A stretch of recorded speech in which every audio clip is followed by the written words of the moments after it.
you know? But as you get older, you kind of, yeah, you know what I'm talking about. As you get older, you kind of feel like, did I do what I wanted to do in my life? And I'm fortunate enough to say I did it. I was in the record business for 30 years, and my job was to get records played on the radio. Very stressful job, very stressful job. And I was supposed to get DJs to play the records. Now, I didn't care what it took to get the records on. I didn't give a shit. I mean, I would do anything. I had no moral compass. I would do anything. Well, I wouldn't suck dick. But you know, cash, hookers, strippers, junkets to Vegas, cocaine. Fuck, there was so much cocaine back then there weren't enough noses to snort it. Now, the best part of my job, Buckaroos, was I got to party with rock stars. I partied with Bon Scott from AC/DC. Yeah, when he died. I partied with Whitney Houston, that ungrateful bitch. She died. I partied with Jerry Garcia from the Grateful Dead. He died. I partied with Lemmy from Motorhead. I partied with Vanilla Ice. Yeah. He's not dead, but his career is. Now, one time my company sent me on a road trip to promote Barney the Purple Dinosaur. Do you remember that? Yeah, okay, I love it. Anyway, so we go to shopping malls and stuff, and I remember there were kids jumping up and down like fucking assholes. I mean, it was like, you know, it's that whenever I hear I hate kids. Every time I hear an Amber Alert, I feel sorry for the kidnapper. But I went on the road with Barney, and on the first night,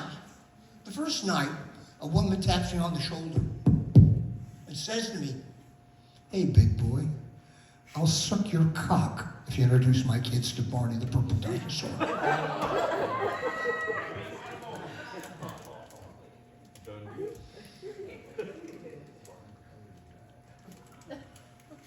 I can make that happen. Consider it done. Well, after 2 weeks, seriously, after 2 weeks of being with Barney the Purple Dinosaur, I got more blowjobs being with him than I ever did with the Rolling Stones. Now, I always had to go on the road. To get records played. I had to go to Fresno to get this new Cool in the Game record played. And the radio guy there, he was a real jerk, an asshole, a slob. You always knew what he had for lunch by looking at the stains on his shoulder. Sure. And, well, his name was John Lee. Now, the guy had kind of a propensity sexually. He was straight. He liked hookers, but he had a foot fetish. And he liked to suck women's toes. Don't laugh. I'll man up. I know some of you guys have sucked fucking toes. Don't deny it. It's a great aphrodisiac, let me tell you. Much better than oysters. You'll make that cookie snap, crackle, and pop like a bowl of Rice Krispies. Where was I? Oh, yeah. I get the hooker for John Lee, go up to the room, and about 5 minutes later, he comes back. He says, "You know, John, you think you're funny? You're the funny man, huh?" I go, "What happened, John Lee?" Well, he said, "You know the hooker you set me up with?" "Well, yeah. She had no feet. She was an amputee." I guess that's why she only charged by the foot. All right. And give yourself a hand for coming out on Saturday night. Yeah, that's what I'm talking about.